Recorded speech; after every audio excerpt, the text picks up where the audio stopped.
بابا بلے شاہ قصوری نے کہا تھا اٹ کھڑک کے دکڑ وجے تتا ہووے چلہ آن فقیر کھا کھا جامڑ راضی ہووے بلا۔ تو آپ کے گھر میں جو کھانا پکتا ہے ایک آدمی کا زیادہ کھانا پک جائے کسی مفلوق الحال تک پہنچا دیں عزت نفس کے ساتھ، دعوت کی شکل کے اندر غربا کو اپنے گھروں میں دعوت دیں۔ آج کل یہ فیشن بن گیا عمراء کی دعوت کرنے کا، غربا کی بھی دعوت کریں، عزت سے بٹھائیں، اچھے دسترخوان پہ ان کو کھانا کھلائیں، ان کو تکریم دیں، ان کو عزت دیں، اپنے ارد گرد ماحول میں دیکھیں۔ میں نے یہاں بھی کہا ہوا ہے، پھر کہتا ہوں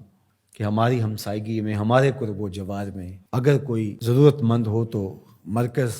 اس کے لیے حاضر ہے، یہ اس کا اپنا گھر ہے، تینوں وقت کا کھانا دستیاب ہوگا۔ اور ہم بڑھ رہے ہیں اب اس کام کی طرف کہ ہم ملک کے طول و عرض کے اندر اور پوری دنیا کے اوپر انسانی فلاح کے لیے کام کے حجم کو بڑھائیں گے انشاءاللہ۔ پہلے بھی اللہ کی توفیق سے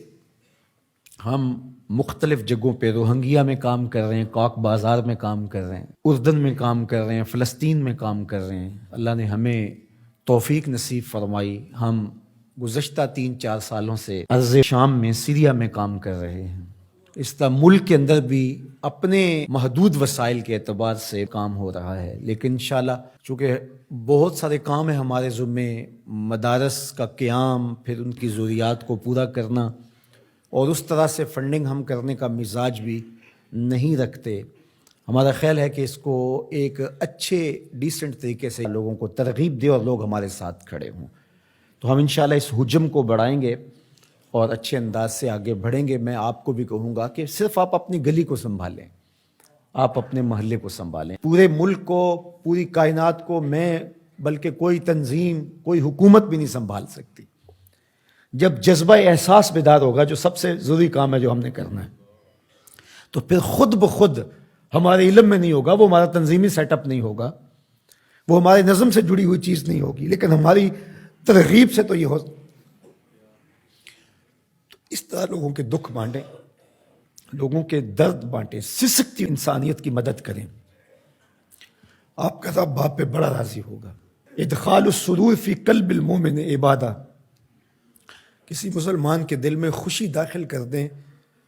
تو یہ بھی عبادت ہے۔ آپ نہیں جانتے آسمان سے کتنی رحمتیں تمہارے اوپر اترتی ہیں جب تم کسی کا دکھ بانٹ رہے ہوتے۔ تو اللہ آسانیاں پیدا کرے، اللہ رحم فرمائے امت محمدیہ پر، پوری انسانیت پر۔ دور موجود کے سرمایہ دارانہ نظام نے دولت کو سمیٹ کر چند ہاتھوں تک پہنچا دیا، اور اس کا یہ نتیجہ سامنے آ رہا ہے کہ انسانیت بھوک افلاس کی طرف بڑھ رہی ہے، اور کہنے والے کہتے ہیں کہ آنے والے دور کے اندر لوگ نان شبینہ کو بھی ترسیں گے، بہت ساری اموات ہوں گی بھوک کی وجہ سے۔ وہ زمین جس کے خزانے بے بہا ہیں، اور اللہ نے قرب قیامت میں زمین کو خزانے اگلنے کا کہا ہے، جس کھیت میں فصل ہوتی تھی 15-20 من، آج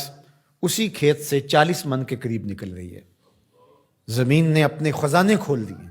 لیکن یہ دولت سمٹ جاتی ہے، یہ وسائل سمٹ جاتے ہیں چند ہاتھوں میں، اور گندم خراب ہوتی رہی امیر شہر کی،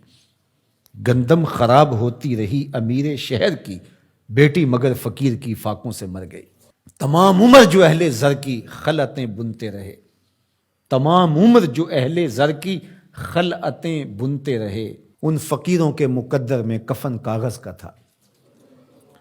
تو یہ عدم مساوات ہے۔ اگر ان لوگوں کا بس چلے تو یہ فضاؤں سے آکسیجن بھی جمع کر لیں اور غریبوں کو سانس لینے کا حق بھی نہ دیں،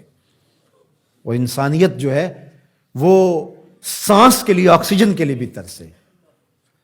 لیکن میرے رب نے یہ ان کے کنٹرول میں نہیں دی۔ تو یہ جو